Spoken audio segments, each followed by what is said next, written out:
इथला शहर गेले 40 वर्षाच्या ह्या चुकीच्या आणि भ्रष्टाचाराच्या सत्ताधाऱ्यामुळं जो धुळीला रस्त्यावरचे खड्डे असतील, पाणीपट्टी, करपट्टी, इथले भूखंड हडपण्याचा जो प्रकार चालू आहे, इथं जो वेगवेगळ्या पद्धतीनं त्या ठिकाणी दबाव तंत्राचा वापर करून ओपन स्पेस जागेवरती जे आरक्षण टाकण्याचा 40 वर्ष प्रकार आहे, इथं खरं तर ही निवडणूक ह्या भ्रष्ट सत्ताधाऱ्यांच्या विरोधात जे त्रस्त असणाऱ्या नागरिकांची निवडणूक आहे आणि विरोधक ह्या मुद्द्यांना त्या ठिकाणी बाजूला सारून फक्त वैयक्तिक खालच्या पातळीला टीका टिप्पणी करून ही निवडणूक वेगळ्या भूमिकेतून घेऊन जाण्याचा त्या ठिकाणी प्रयत्न करतायत.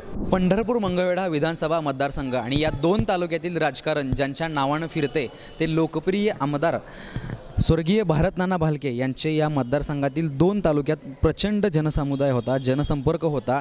यांच्या निधनानंतर त्यांचे सुपुत्र श्री विठ्ठल सहकारी साखर कारखान्याचे माजी चेअरमन भगीरथदादा भालके हे आता धुरा सांभाळत आहे. पंढरपूर नगरपालिका निवडणुकीत लढत रंगतदार आणि चुरशीची करण्याचे काम भगीरथदादा भालके यांनी तीर्थक्षेत्र विकास आघाडीच्या माध्यमातून करत आहेत.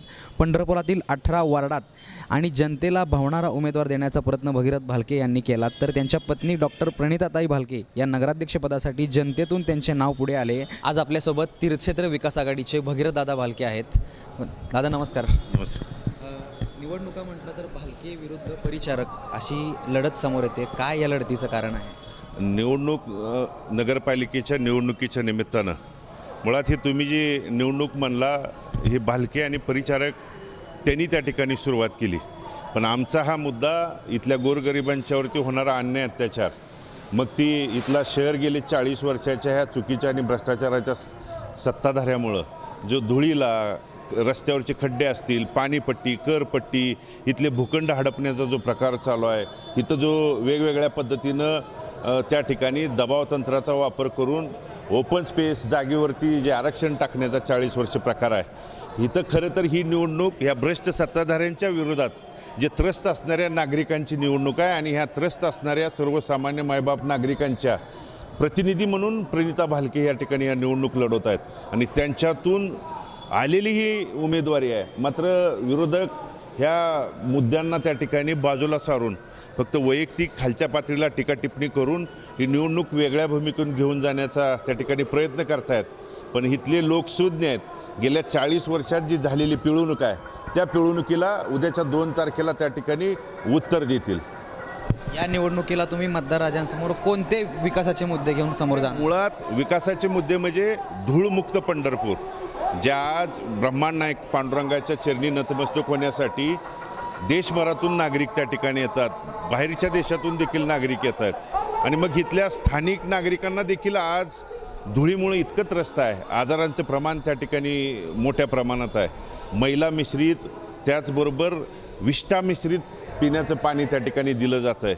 त्याचबरोबर पाणीपट्टी त्या ठिकाणी घरपट्टी असेल, ह्या सगळ्या बाबतीत दुरुस्त करून धूळमुक्त पंढरपूर, स्वच्छ सुंदर पंढरपूर असेल.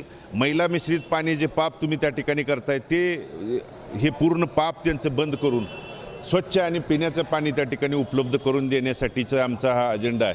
त्याचबरोबर इथल्या नगरपालिकेच्या ज्या शाळा आहेत, शाळांची आज जर परिस्थिती तुम्ही बघितली तर ती सुधारायची आहे आणि इथल्या सर्वसामान्याला कमीतल्या कमी खर्चामध्ये आमचा मुलगा आणि मुलगी त्या ठिकाणी शिकली पाहिजे. इथल्या आरोग्याविषयीची जी परिस्थिती बघता ती दुरुस्त करण्यासाठीची आमची ही तीर्थक्षेत्र विकास आघाडीची लढाई आहे. आणि भूखंड आणि त्या ठिकाणी दमदाटी भ्रष्टाचाराला आणि तेच ठेकेदार आज आषाढी वारीपासून कार्तिक वारीपर्यंत खड्डे बुजवायला जर 5 कोटी आले असतील आणि आपल्या शहरातल्या खड्ड्यांची जर ही परिस्थिती असेल तर तेच ठेकेदारांना हाताशी धरून त्या ठिकाणी टक्केवारी कमवणारी लोक कायमस्वरूपी हद्दपार करायचे आहेत आणि हाच आमचा अजेंडा घेऊन आम्ही त्या ठिकाणी ही तीर्थक्षेत्र विकास आघाडी रस्त्यावरती उतरलो. सगळ्यात शेवटी आपण जर या निवडणुकीमध्ये आपल्याला यश आले दादा, तर आपण यातून भाजपकडे प्रवेश करणार अशी चर्चा पंढरपुरात होते. काय त्याबद्दल? मुळात हे जे अकलीचे तारे त्या ठिकाणी तोडणारी माणसं आहेत की त्यांनी त्या ठिकाणी सांगितलं आमच्याकडं आले, त्यानंतर आवताडे साहेबांच्याकडे गेले, महाडिक साहेबांच्याकडे गेले, मुख्यमंत्र्यांच्याकडे गेले आणि मुख्यमंत्र्यांनी सांगितलं परिचारक साहेबांच्याकडे जावा. म्हणजे हे स्वतःला मुख्यमंत्र्यांपेक्षा मोठं समजत आहेत. इतका मीपणा, अहंकार ज्यांच्या त्या ठिकाणी मनामध्ये आहे आणि हा अहंकाराचा जो त्या ठिकाणी त्यांच्या डोक्यात जे भिनलं आहे ना, ते 2 तारखेला इथली मायबाप जनता आमच्या तीर्थक्षेत्र विकास आघाडीला जे आम्ही चिन्ह त्या ठिकाणी मागत असताना नियमानं न्यायानं कायद्यानं जे तीर्थक्षेत्र विकास आघाडी रजिस्टर्ड आहे त्या ठिकाणी राष्ट्रीयकृत पक्षानंतर ज्या रजिस्टर्ड आघाडीला त्या ठिकाणी तेवढाच दर्जा दिला जातो. आमच्या या तीर्थक्षेत्र विकास आघाडीचं AB फॉर्म देखील आम्ही त्या ठिकाणी जोडलं होतं, पण वेगळं चिन्ह देण्याचा घाट त्या ठिकाणी सरकारच्या सांगण्यावरून त्या प्रशासनाने आणि अधिकाऱ्यांनी त्या ठिकाणी ठेवला होता. पण आम्ही परवा दिवशी ठणकावून सांगितलं होतं की काल महामानव डॉक्टर बाबासाहेब आंबेडकरांनी त्या ठिकाणी घटना जे संविधान दिलं होतं त्या संविधानाचं जर पायमल्ली करण्याचं काम कोण करत असेल तर आम्ही रस्त्यावरती उतरू म्हणून सांगितल्यानंतर त्या संविधानातून घटनेमध्ये देखील त्या GRच्या माध्यमातून त्यांना बदल करावा लागला आणि खऱ्या अर्थानं काल बाबासाहेबांनी दिलेल्या संविधानाचा घटनेचा विजय त्या ठिकाणी झाला. तीर्थक्षेत्र विकास आघाडीच्या त्या लढाईचा पहिला विजय त्या ठिकाणी काल झाला.